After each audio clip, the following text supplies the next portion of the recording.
For anyone that may not be familiar with you and your work, what can you share about yourself before you became a wedding photographer, and then through that journey, what is like one of the lessons that you've learned from this journey?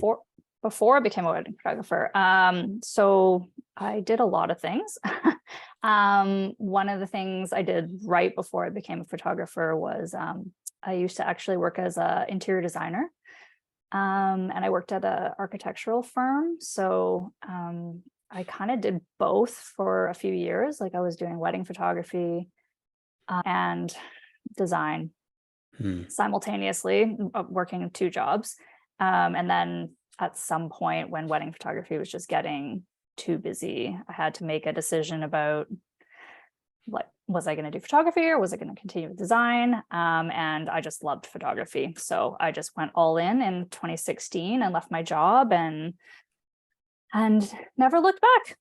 Yeah. Beautiful. And so what's one of the biggest lessons that maybe you've learned in that period, for, you know, all the things that you've been through since 2016, making that transition, having, I imagine, like successful years, as you know, you're still building, continuing that, and then obviously like COVID hits, then you become a mother. What would you say is like an underlying theme or a lesson or something that you have carried with you throughout those years? I would say like, thanks, Miles. I just did my hair, so thank you very much for noticing. I would say, I don't know, like a constant regrowth, I guess, tweaking things, just trying to like learn from past years, move forward. Like, I feel like now probably everyone's in the same boat of, we've been dealing with COVID reschedules for so long now, and we're like all ready to move on. And now with like 2023, I feel like it's this like new fresh start. And I think that there's like a lot of potential for like a lot of experimentation and regrowth and like new things this year. So I'm feeling like pretty good about that. Oh, that's great. Yeah, definitely 2023 feels like that kind of reset, refresh, to look back at the last few years, and then all those weddings and all those cancellations, everything. Mostly, I do know some friends who have like 1 or 2 like still hanging around. Yeah, but pretty much. Logan. Pretty much, yeah. Most of them are done. So, what's your approach then this year? Like, what would you say is the thing that you're most excited for in 2023? I actually like, because you sent me these kind of like sample questions beforehand, and I was actually going to say the thing I'm most looking forward to is moving on from COVID wedding. Well, not COVID weddings, sorry. I shouldn't say that, because honestly, like all the weddings that I shot last year were beautiful and amazing, and I was very lucky to be a part of those days. But for some reason, I feel like dealing with weddings for like 2-3 years is just like this mental fatigue of rescheduling and all of this. So like, I'm honestly like very happy to be like moving on, and like all my weddings this year are just like new clients. And I feel like my work actually has like changed maybe like a little bit. So I feel like booking those new clients, I'm excited to like take it in like a slightly different direction, maybe with those clients who are like excited about that new work. Yeah, totally. Tell us a bit more about this sort of new direction. What do you feel? What do you see for yourself? I don't feel like it's a huge shift, because I feel like my work never really changes that much. Like, to be honest, I haven't even changed my editing in, I don't know, 5 years. Like very minor tweaks, but nothing huge. But I feel like just adding on different things in terms of like the client experience, trying to like up my game with, I have a lot more like higher end packages this year that clients are starting to go for, with a lot of different offerings, and clients are actually starting to spend like a lot more money with me, which is great. But with that, I want to make sure that I'm constantly like evolving that client experience and like making it like a more high end thing for those clients. So yes. So I'm just trying to figure out ways to like incorporate that. So yeah, so like probably a slight change with editing a little bit, and maybe some tweaks with the client experience. And And then hopefully, potentially, maybe shooting a little bit of film at weddings this year. Just kind of like diving back into that after like not having done it for almost 20 years. But yeah, so things like that. Beautiful. Yeah. Beautiful. So, okay, before I definitely want to chat about film and everything, film cameras and all that good stuff. What would you say, client experience wise, are a few of the things that you're incorporating this year to take that experience for your clients to another level? Because you mentioned, you know, higher price packaging, and with that added value comes more responsibility, but then also an opportunity to really serve maybe like a different demographic. What are you excited about with these packages, and how would you be adding that extra value? Well, in terms of the packages, I've seen a lot more people adding on albums, which is something I'm super excited about because like I love it when people print their photos, obviously. We all do. We want to see our photos end up on paper. We don't want to, you know, have clients posting their photos to like social media with like a weird filter slapped on it. Like we'd rather see these beautiful images end up on paper. So yeah, so a lot of my packages this year, and ones that have been pretty popular with this year is albums, prints, things like that. So just trying to like add in a little bit more of that to my packages. Like I like to add little surprise gifts and things for my clients like along the way. I've always done surprise slideshows, so that's like another thing I'll probably continue with. Just I love the experience of giving a client a slideshow and them getting super excited about seeing their photos. So that's probably something I'll continue with. But yeah, I'm just looking at like new ways to like package my products, like physical products that I send to my clients as like gifts, and kind of trying to elevate that a little bit. Looking at ways that maybe if I start to do the film thing, I can maybe incorporate a bit of that, maybe like printing off some of the film prints and giving it to them as like a gift, maybe closer to Christmas, so they're not really expecting it. Or another holiday, an anniversary or something like that. But yeah, thinking of some things around that.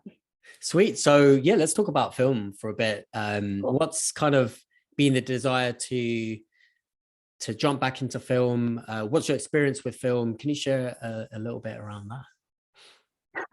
I have no experience with film other than doing film when I was in high school. So that was like 25 years ago. And I literally haven't, I don't know, do schools have dark rooms now?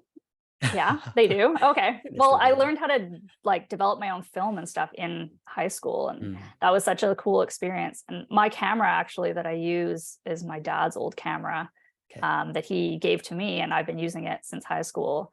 So I'm continuing to like just use that and just play around a little bit with that. I don't know what it is about it. Like I've wanted to do it for a few years, but I keep putting it off just because time and things get busy and whatever. But this year I just decided like, no, I want to actually like dive into this a little bit more. And I think when you shoot film, and I think you talked last week a little bit about this, but you kind of forces you to slow things down and shoot a bit more intentionally. And film is super expensive and developing is expensive. So just being like a little bit more intentional about that shoot. And I feel like if you kind of combine film with digital, it'll kind of give you that little reminder to maybe shoot a little bit more like that when you're shooting digital. Because I have a habit of shooting a lot during a wedding day. I'm probably an overshooter, maybe.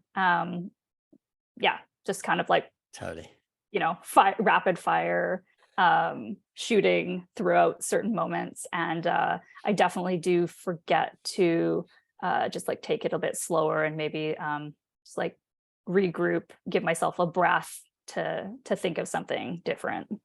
Totally. Yeah, definitely. When I've shot film, I found it's definitely slowed me down. But also I found with the digital images, sometimes I'll look at the total images count and it's gone down by like 20 or 25%, where sometimes I'll leave a wedding and feel almost like, oh my God, I hope I got enough. I hope I've got enough images from this. But it's literally just like culling in camera, shooting less and yeah, it has a lot Yeah. of positive effects on the digital side of things, which is fun. So when we spoke the other day, you mentioned this roll of film that was Yeah, in I one of your just got it films. developed. Actually, it came in this morning. Oh, nice. Yeah, so I'll just give everyone a backstory. So basically, I picked up my camera for the first time in maybe 20, I don't remember when the last time I shot on it, maybe 20 years, maybe 15, I don't know, it's been a long time. So there was half a roll of film still in there. And I decided, okay, Aileen and I were shooting portraits of her. So I said, let's just finish this roll of film and then I'll get it developed and see like what's on there. I mean, we knew it was super expired film, so we didn't know if it was gonna turn out. And yeah, the photos ended up being like super old photos of just like high school friends, random photos. There was like a few on there that actually turned out, but the ones of Aileen were shot on like the expired stuff. So they turned out all the, like funky colors and like, I don't know, they're kind of interesting. They're kind of hard to see because anyone that's shot on expired film knows it's like super faded and the colors are weird, but it was like kind of an interesting thing. I just like was excited to get those back and see what was on there. But yeah, I'll probably I might share some of those to like my Instagram stories later today Oh, because it's kind nice. of fun to see. Yeah. Yeah, totally.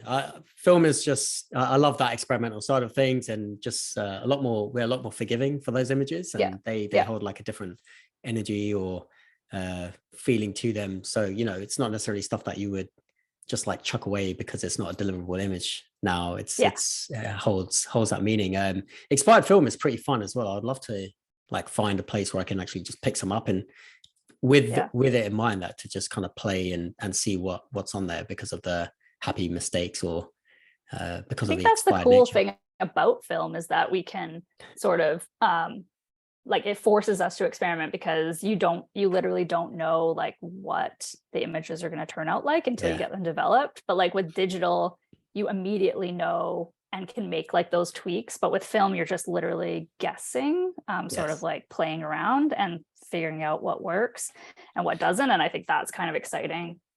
Definitely. So what did you mention the camera that you're using, or the camera that you found It's this? a Canon AT1. It's Okay, just like sweet. a very simple 35 millimeter old camera from my dad. And I might look at some other film cameras this year if things go well and kind of like play around a little bit more with some stuff and Yeah. see what I like. But Yeah, nice. So is there a strategy between now and then to just keep using this camera, see how you yeah. feel, and take it from there? Nice. Okay, Yeah, cool. essentially. Yeah. I think like what I might do is talk to some of my clients this year about adding on maybe an extra 15 minutes to their portraits. And then just allowing me to bring my film camera and kind of play around during that time. Yeah. I don't really want it to eat into my time like when I know I'm capturing like the digital stuff that they're going to want. But like, Yeah. I feel like some of my clients will definitely be down to have that experimental, more like artsy stuff. Totally. What Yeah. I found over the years is like shooting film on the engagement sessions is quite exciting, and then you have the time to actually share with them like what it is, how it works, the fact that you're playing. So hey, if this doesn't turn out, it's all good, I've got the digital. So that's always great. And then on, if they do turn out, then there's that excitement on the wedding day because they're wanting that. Yeah, totally.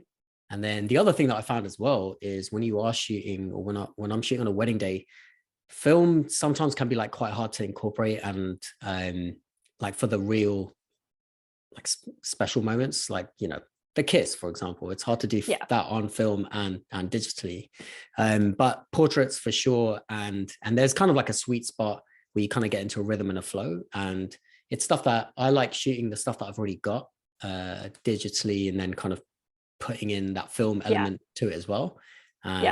And then like switching locations is always fun. So yeah, I'm excited to see what you create with that. And cool. So for everyone who's here live, and if you're not here live, then know that you can join live every single week. For those who are here live, feel free to put questions in the chat. I'll do my best to answer them as we go along, but we will have time at the end as well where you can unmute and ask questions to Sarah a bit later. So moving on to 2023 again and new beginnings, you have a new studio. Can you tell us a bit about Yeah. that, and also Yes. the thought process around why a studio and what you're looking for there? Yeah. So actually started looking for a studio at the end of 2019 with Delilah, and we looked around quite a bit at a bunch of different spaces, and then we just didn't find anything we liked, and then COVID hit, and we were like, thank God we didn't get a studio, because that would have been a nightmare to have signed a lease on a studio. So in the meantime, Aileen and Delilah ended up getting a studio together, which was great because it turns out that I got pregnant, had a baby, didn't have time to be in a studio. And then coincidentally, we just started looking again, and yeah, found this studio that we really liked. So it's me, Aileen, Amy LeBlanc, and Michelle Chartrand. And we're all kind of co-sharing the studio, and just seeing how things go with it. But yeah, it's exciting to shoot in a studio space again. I haven't shot any studio stuff in so long. Even most of the weddings that I shoot, honestly, aren't even, well, I mean, some component of them is indoors, but a lot of them are outdoors. So it's very interesting, like having and being in a constrained space and shooting, where you're like, you don't have a ton of room to move around, and you have to like compose a whole session's worth of photos in this like small space has been really interesting. But actually really kind of like teaching me that you don't need like 10 different locations at a wedding day, right? Like to go to portraits, you can literally be in like an alley and capture a whole like 15 minutes worth of photos. Totally. Yeah. So do you feel like, how would you incorporate this into weddings? Is it separate from weddings? Is it part of engagement sessions, or do you see it as a whole different side of your business that you're looking to explore? Yeah, so it's definitely more, so some of the other people that are involved in the studio use it more as like a workspace and then a shooting space sometimes. For me, I'm not working there a ton just because I have an office at home already. And I don't like commuting to Vancouver when I don't need to, but I'm using it more as like a shooting space. So yeah, definitely open to doing some engagements there, mini sessions, different like starting to get back into like doing a little bit of portrait work and some family stuff for my past clients. So can do that in there. It's been a good time because the weather has been so unpredictable the past few months that it's been like nice to have a space that you know is going to be dry and comfortable for people to come in. So yeah, definitely like open to using it potentially for weddings if we had like the time and the clients were like into that more like studio look for their photos. But I haven't talked to any clients about doing it so far. But yeah, open to that for sure. Great. And so it's predominantly a shooting space, not necessarily like a meeting space or workspace. It's there for... There's a workspace side and a shooting space side. So the room's kind of divided into two halves. So that one side's got all of our desks, computers, and like that kind of setup. And then the other half is just like the shooting space. Nice. Very cool. Yeah. Awesome. And so how did you go about creating this? So for photographers or friends, or what for anyone who's like kind of looking to do something similar or create a studio space? Because, you know, one of the reasons why I started Coffee with Creatives is because, you know, this job, you go from, as a wedding photographer, like the highs of being around 100 people or more, or around there, like every week at a wedding, and then you go back to your cave and you're by yourself and you're editing weddings in the dark during the week. And so this is a great way to kind of connect and meet other creatives and have that sort of connection. How do you see the studio space kind of evolving, or what would you say to anyone who was looking for that in their business too?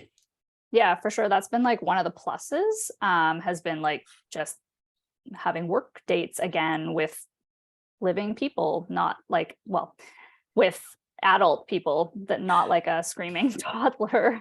But yeah, like being able to like connect again with other creative people, and just like having a shoot going on while you're kind of like working as well. Like other people are working, other people are shooting. It's kind of like that nice like balance of like having people around, which is super nice. And yeah, I could just get into collaborate a little bit, which is great. I would say like anyone that's looking to do it, yeah, like just jump in and do it. Like try to find a place that doesn't have a super long lease, just so you can see like how it goes. And the place that we ended up on is just like a 1-year lease. So we're like, honestly, a year is not actually that long of a time. Like it's already been 4 months of our lease up. So if we decide like at the end of the year that it's not something we want to move forward with, then we can always just like reevaluate then. But I would say like if you're going in with other people, have like good ideas of like what all of you want out of the space. Try to find people that have those like similar kind of goals around using the space,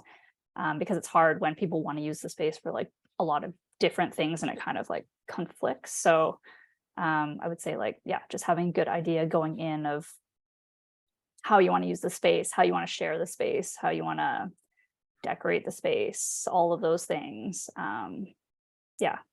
Great. Yeah, great answer. So with family, your son, weddings, studio, how has your approach to time changed in over the last year and into 2023?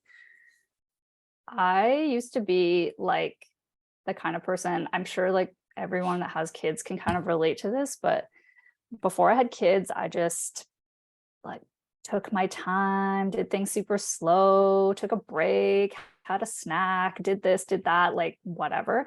Now time is like a whole different thing. So when I have daycare, when I send my son to daycare, like I'm so productive in that time that I have, because I don't have any other time to like until he goes to sleep, but I don't have any other time to get all this stuff done. So you just find yourself really like streamlining tasks, becoming so much more efficient at things, trying to figure out, yeah, any other way that you can like outsource things, or like we're probably going to talk a little bit about this, but like use AI for things. I don't know, like any other way that you can like get more time out of the day, like when you become a parent, or even when you're not a parent, because I just wish there was more hours in the day sometime. But yeah, time management has become like so much more important to me now. Great. And so, okay, so one question that comes to mind is for anyone that doesn't, have a responsibility, like having a son or a daughter, or yeah, but they're in that position. So what would you say to yourself, say 4 years ago, where you may have been taking your time and you didn't have that kind of pressure to be so precise with your time and thinking in that way? Like your mindset has completely shifted. But what would you say to Sara Rogers from a few years ago about how Sara was managing their time? I don't know. I don't know. I mean, I feel like if you kind of like break it down in terms of, it doesn't have to be like you having a child, but like you having friends, you having a life, you having a partner, you having a family, whatever it is. And like basically all the time that you're not spending with them, you're spending working or whatever. So it's just being a little bit more intentional with your time and like trying to figure out, well, also like comes down to money too, right? Like the more time you're kind of spending like waffling and just like taking your time and being super slow about things, is like you're just you're not out there like making money and shooting. And it's just, you get paid a certain amount for a job. When you rather finish it in like 3 hours rather than 8, right? So if you kind of think about it in terms of like if you worked a regular 8-hour job and you're getting paid for like productivity, I think it's hard because we're self-employed. And so we can just kind of make our own time schedule and like have our own time management. But yeah, putting things in terms of like financial goals or life goals, I think is important. Totally. And so have you shifted the way you think about goals or the way you think about intentions for the year because of kind of your responsibilities or your time? Has that kind of shifted? And could you share a Yes. bit? I raised my prices a lot and I'm taking on a lot less weddings. So Nice. yeah, I just last year was, I mean, obviously I'm sure other people are in the same boat, but last year with all the postponements and like things carrying over from other years, and then new work on top of that, was just, absolutely bananas. So this year, I'm just not going to do that again. So I am having a pretty hard cap. And actually, I see that my husband's on this call. So he's probably like rolling his eyes in the background because he knows that I'll probably take on more weddings that I say I will take on.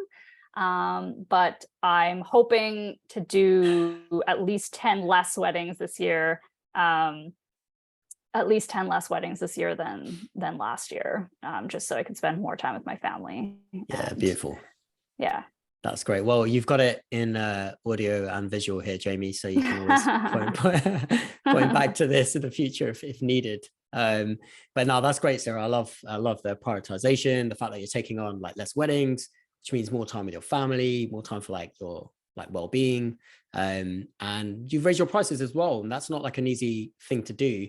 Can you share a few I guess like tidbits or tools that you've used to kind of make those calculations? Like how have you, and we did touch upon a bit of this earlier with like adding more value, talking about albums and prints and Yeah. things like that. But one needs to like really sit down and kind of crunch the numbers and set those intentions and those goals and look at life, look at the business at the same time. Yeah. Could you walk us through a bit around your process around that? Did you like, lock yourself up in a room for a day and kind of figure all this out, or how did you go about that? Not really. It's kind of been just like a slow process of like figuring out. I feel like pricing is it's a hard thing, right? It's like every year I redo my cost of doing business. Well, actually, sorry, for the past like few years I haven't really, because with COVID, it's just like has made no sense. You pretty much are going to take like whatever work you can get. But now that there's like steady work again, I think it's like so important to just like revisit your finances, relook at that pricing calculator and try to figure out like, well, like what are your priorities, right? If your priority is to like work a bit less and make money, then you kind of need to figure out like strategize how you're going to do that. But to be honest, like raising your prices isn't that like scary, because you can change your prices at any time. Like you can raise them, and then if no one's booking them, you can tweak your prices and change it. But like if you raise your prices and people start booking them, great, like it paid off. So I say just like do it, and like don't worry about like not making bookings, because you can make changes to that pricing. Totally. And is there kind of a timeline or a boundary that you kind of set? Because when you send out those new prices and they're higher, and then there's that kind of there may be that in the background, just I hope they go for this package, or they are higher, I wonder how this will land. Do you have a process around that, or what has your experience been so far with these higher prices? No, I never think about people that don't book me, honestly. I'm never worried about like, oh, I really hope I booked that. I really hope it, like, if they book me, awesome. If they don't book me, whatever. Like, I don't know. I've found that like, regardless of what I do or what I worry about, I always make the amount of bookings that I want. I mean, not during COVID, but like every year I make the amount of booking that that I've set out as a goal for myself. I've never not made that goal. So there's no point like worrying about like, oh, it's January and I've only done like 5 bookings or whatever. Like, what's going to end up happening, because like things just always balance out. Even dates that you end up, getting a cancellation or something on, I find that like those dates, they get filled by some new awesome thing. So you just kind of have to, I know it's really hard, like as a self-employed person, but you kind of just have to trust that like things are gonna work. Totally. That's quite a specific kind of mindset as well, knowing and, you know, from experience as well, that things always work out, the kind of self-talk that may go on to have that level of confidence. But at the same time, there's one thing, like, I'm going to just trust the universe to like help me, you know, manifest the weddings on these dates that I haven't booked. And then there's having that trust and then actually like going out and getting it. So could you speak a bit around that and how you've kind of developed that trust through making moves and through actually like taking action, or has it been a different process?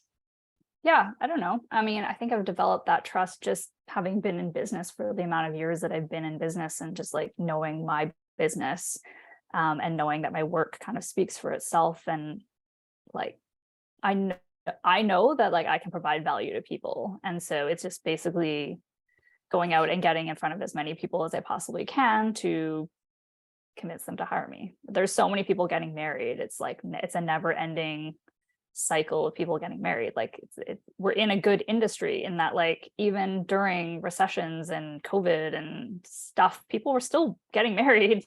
Like people were still working and getting married. So, yeah, I feel like it's just like comes with experience and putting yourself out there and trying new things and seeing what sticks.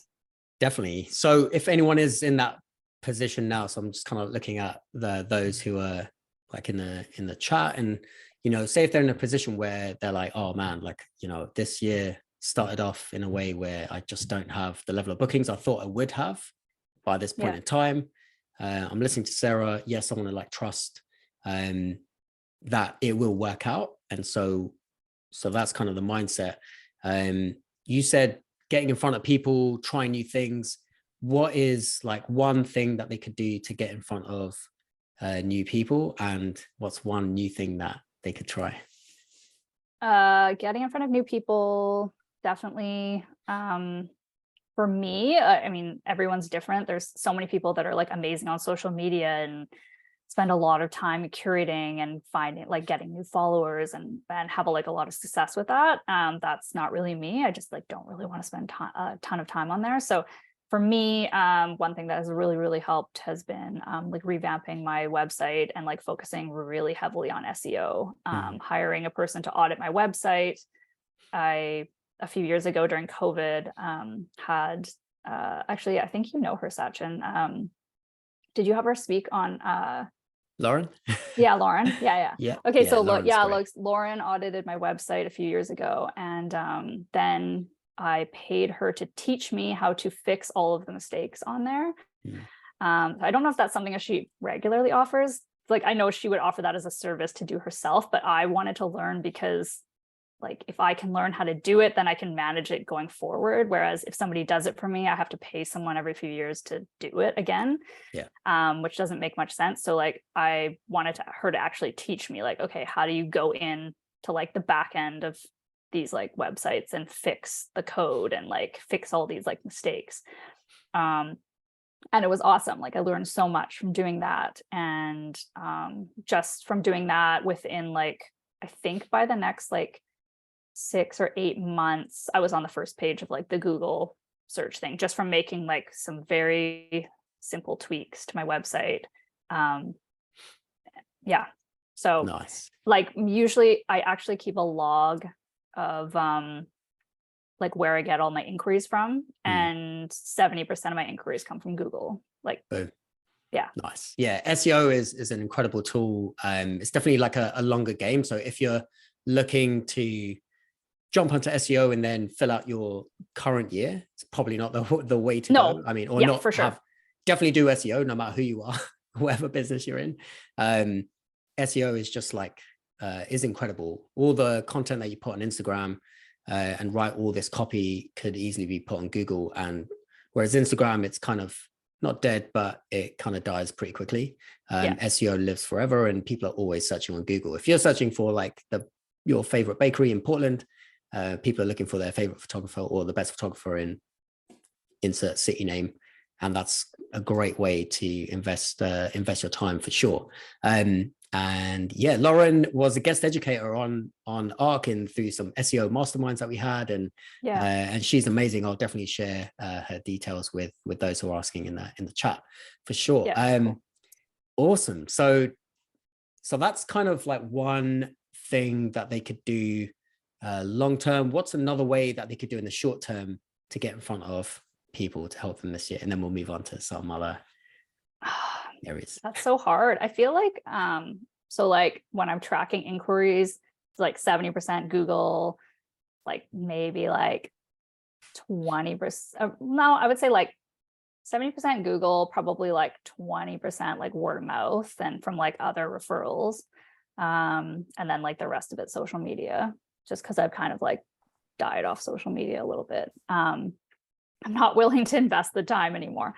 Because I just think it's a, well, I don't know, just don't get me started on social media tangent, but it's like it's just, yeah, it's just kind of nonsense these days. But yeah, like word of mouth is like a super important one, and like maybe there is some way that you could like generate referrals through like past clients. I know some people, I haven't done this personally, but I've seen some people do things where they offer like I'll send you like a referral gift basically. So like if somebody refers you to like their friend, you'll send them like $100 Amazon card or something like that. And you can work that into your pricing to make like, you know, raise your pricing a little bit, and then the $100 Amazon card pays for itself. There's different ways of kind of like, you know, figuring out referrals and trying to get referrals. But I think it's important to like tap into your past clients too. And then also just like doing things like mini sessions and portrait days, or like couple sessions days, or whatever it is. Because those people that come in for, you know, like say a portrait or something might end up getting married next year or getting married in 6 months, and then they think about you. So kind of like getting in front of more people by doing maybe some smaller sessions. Totally. Yeah. And those people know people who are getting married, and you also shoot weddings. And yeah, definitely that's great. And it's really about just being proactive and trying things and having fun, like trying things. And then, as you said, you know, having that trust, knowing that the bookings will come, but it's getting yourself out there and really in front of people, which is key. Because yeah, as you mentioned, like social media, for example, Instagram, it's hard to continuously be in front of those people, but your immediate network, you know people and they know people and they know people who are getting married. So it can definitely come back to you that way. Awesome. So AI, the world is changing. There's so much going on with AI. It's all the chat literally recently. And what is your experience with AI? How have you incorporated that into your business? Yeah, so I'm actually like somebody that doesn't easily take to new things. Like I wasn't like the first person to get Facebook when it came out. I still had a MySpace page, and Nice. you know, and yeah, like I don't like switching. My husband will actually kind of laugh at this too. Jamie will think it's funny because I am so resistant to certain technology changes. Like I don't want to change my phone to the newer phone because it has different buttons and different things. But I do think AI is like just, it's coming, like for sure. I think it's going to change a lot of the way that we work and a lot of the way that we do our business. So I think like it's important to kind of like check out the technology, like see what it's doing, see what its capabilities are and limitations are. And yeah, I think like it's a very, very interesting and also kind of scary technology. There's like definitely some things about it which I think are very cool, and some other things I think are going to be problems in the future.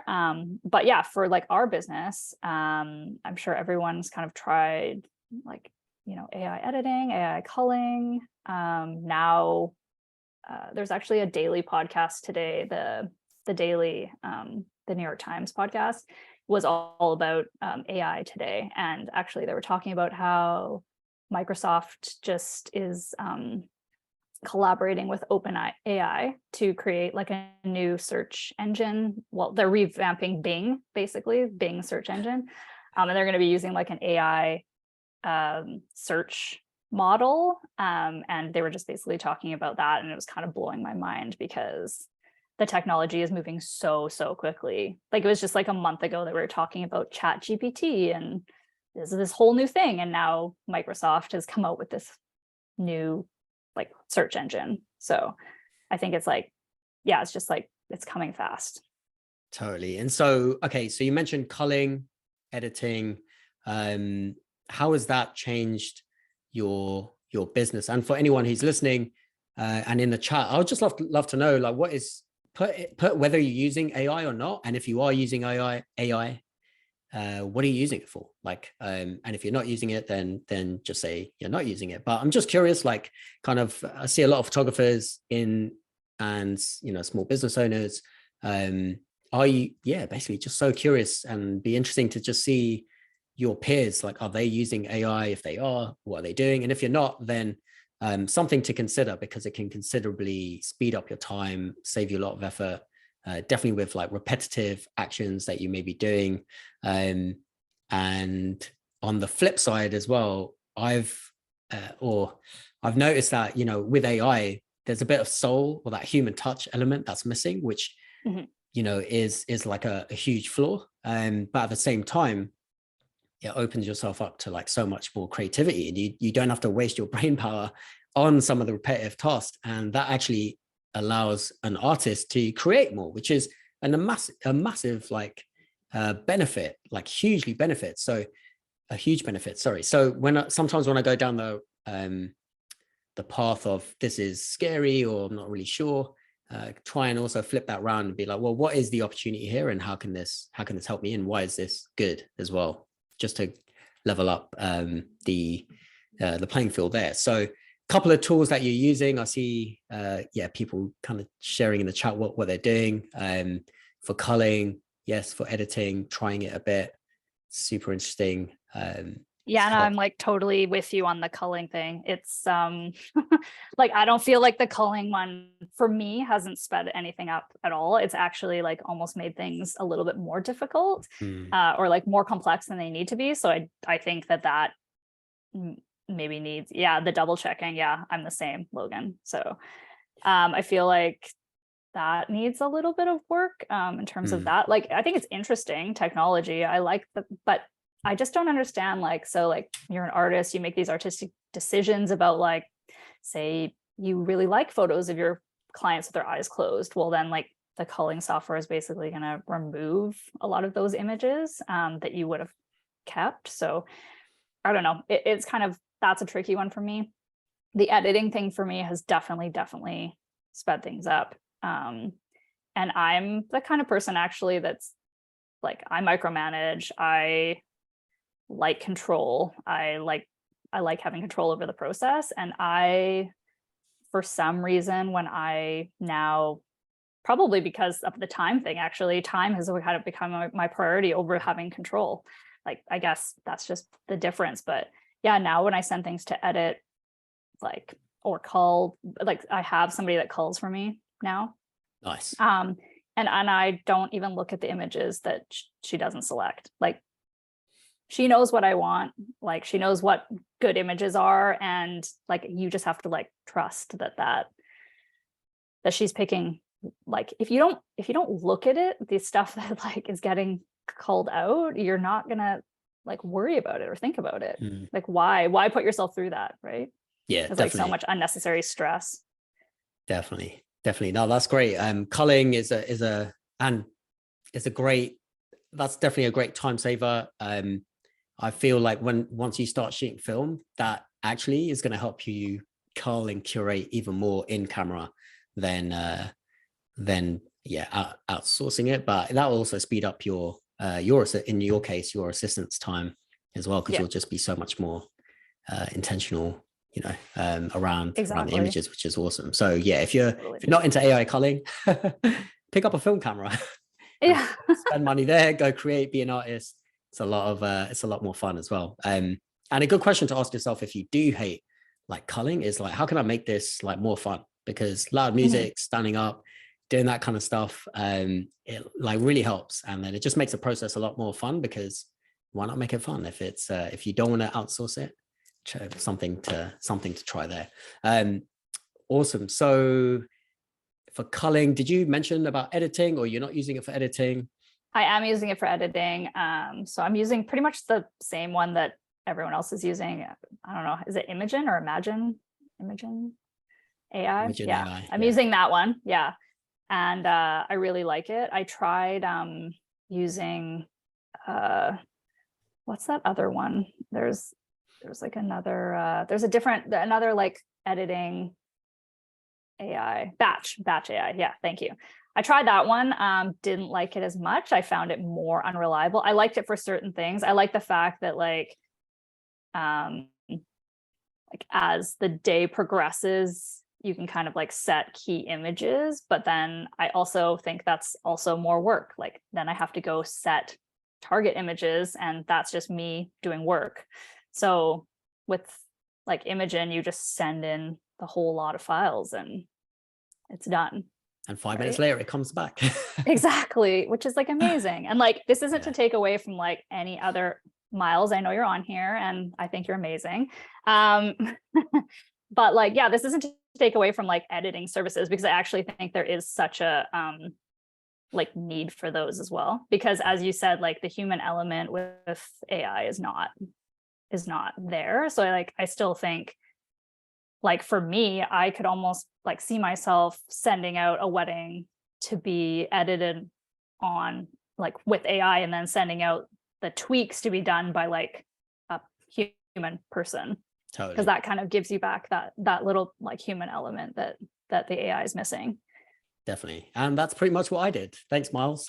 I used Imagen AI, got the stuff like pre-edited, and then I'll send it to Miles, because Miles has like soul, is a human, understands like how I work, what my preset is, like how I like things that Imagen would definitely never be able to get. And so a combination of both, I think, was like perfect. And then because what I found was I was trying out Imagen and AI things, and whilst it saved time, it would get me like 80% there. It's not like 100%. But then I was like now spending several hours doing the 20%. And I was like, oh, I'm right back to kind of where I was before. The whole point is to not really edit. And that's where someone, like Miles, post partner, come in like super. That actually kind of like, even for the editing companies, to be honest, that kind of opens them up to being able to take like some more clients, because if you're kind of already doing like those little small things that like that would be sucking up their time, they can be actually spending doing like more of the like intricate, like detailed stuff, like retouching, like stuff that AI isn't going to do for you, right? Like AI isn't going to retouch skin, isn't going to fix blemishes, isn't going to do any of that stuff. So like you still kind of need somebody to help with all of that. Yeah, 100%. And again, it like just opens up more time for creativity and for artistry and making your edits better. And why not like play with a new preset or try something different, use AI, use someone human to like retouch it. But now you're putting your energies into a much better place, which increases your value, which increases your pricing, which increases your lifestyle.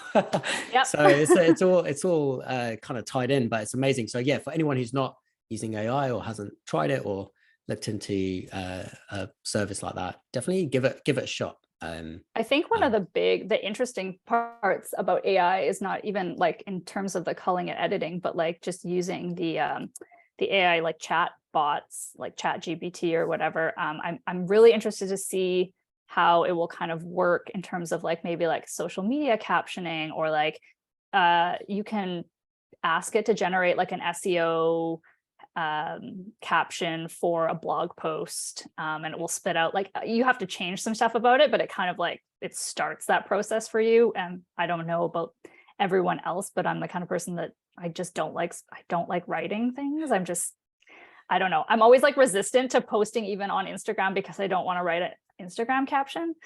I need to pay Aaron Fraser to do that for me, but but yeah, like I feel like it's not perfect, but it'll be interesting to see how that gets used like with our businesses. And I can definitely see it being used sort of like a bit on our websites or social media or things like that.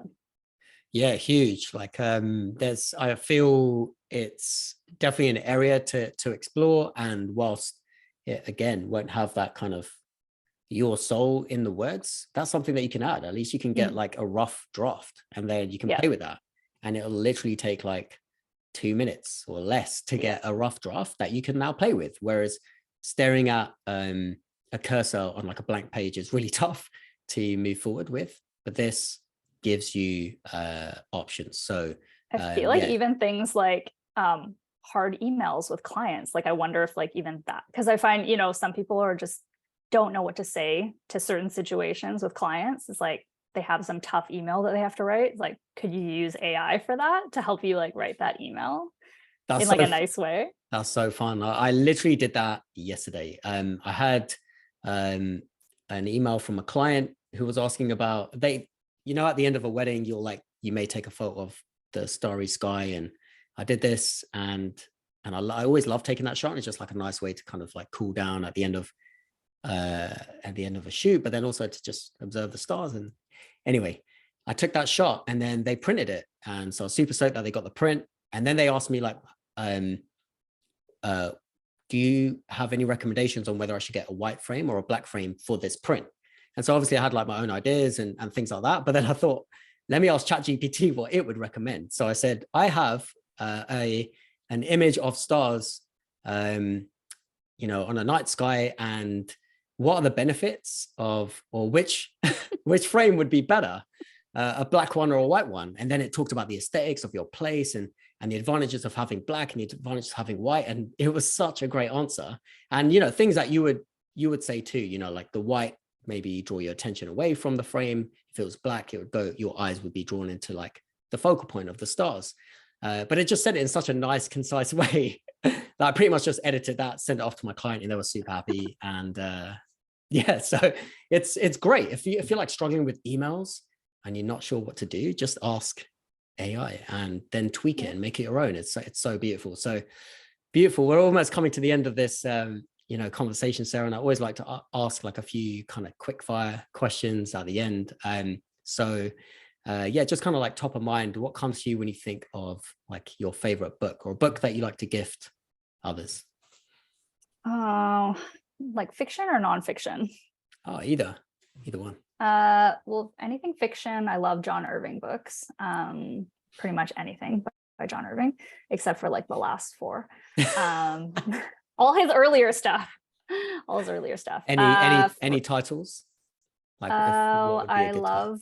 Oh, I don't know. They're all good. All like Hotel New Hampshire is amazing, and Cool.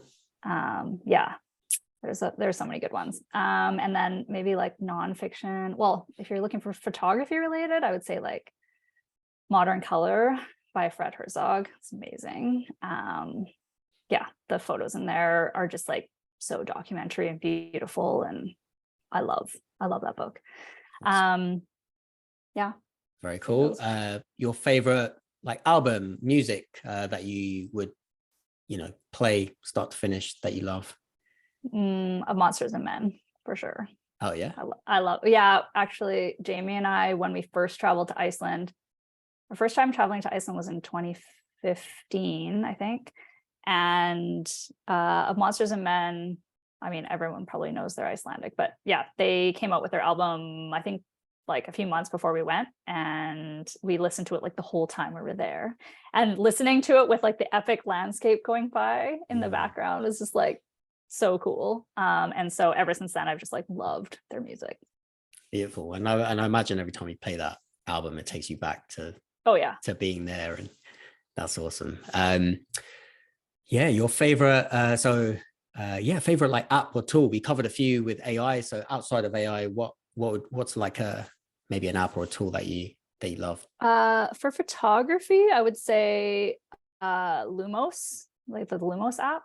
I use that all the time. So Lumos app is basically like a sun tracker. Like if you go to the location and hold up the app, it will show you like where the sun is going to be at like any given time, and you can like literally move your phone around and it will like show you exactly where the sun is going to set and like what time it's going to set at. So when I'm scouting a location beforehand, I always use that app just to like show me like what to expect, because you just like never know. Yeah. Sometimes Definitely. it'll be like a random tree or a mountain or something in front of the sun, and like, yeah. So it's like good to actually be there and see it.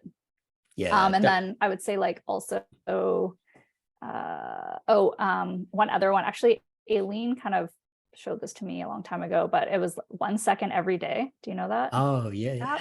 Yeah. So I've been using that for like the last 2 years, like when my son was born, and I made like a whole 1 second everyday video for like each year that he was born, or each year that goes by. And it's like the coolest thing ever to look at the end of the year. But like Oh my anyone gosh. can do it. Like you can do it with, you don't have to have like a kid. You could do it like just for yourself. And it would be really interesting to see like everything summed up in 5 minutes or 6 Wow. minutes. Did you Yeah. get a 365 out of 365 for like literally using it every single day?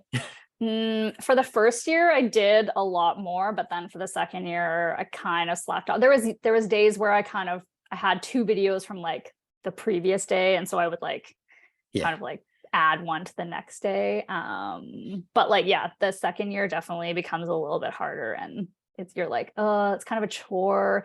But then at the end of it, you're like, I'm so happy that I did it, just because you end up with this really cool video. The reward is huge. Yeah, totally. Going back to that first app, Lumos, did you use that for your studio to like, kind of look where the lighting is, or is this a studio where you'll be using like artificial light? And no, I'm pretty much just using natural lighting in the studio, but no, that's a good idea. I haven't used it in the studio, but yeah, that's just smart. like just to kind of see, okay, like the sun is really good from like this time to that time through that window, Yeah. and between that time. Definitely awesome for like scheduling shoots if you're gonna use natural light. Beautiful. Well, Sarah, thanks so much for the conversation. It's so great to hear like your updates, what your intentions are for 2023. For anyone who isn't here live, we're going to stick around now and just kind of like open up the chat, hang. But if you aren't here live, then do join us next week. Erin Fraser will be our guest. Sarah, thanks so much for your time here today. Do hang on. For everyone else, take care and see you next week.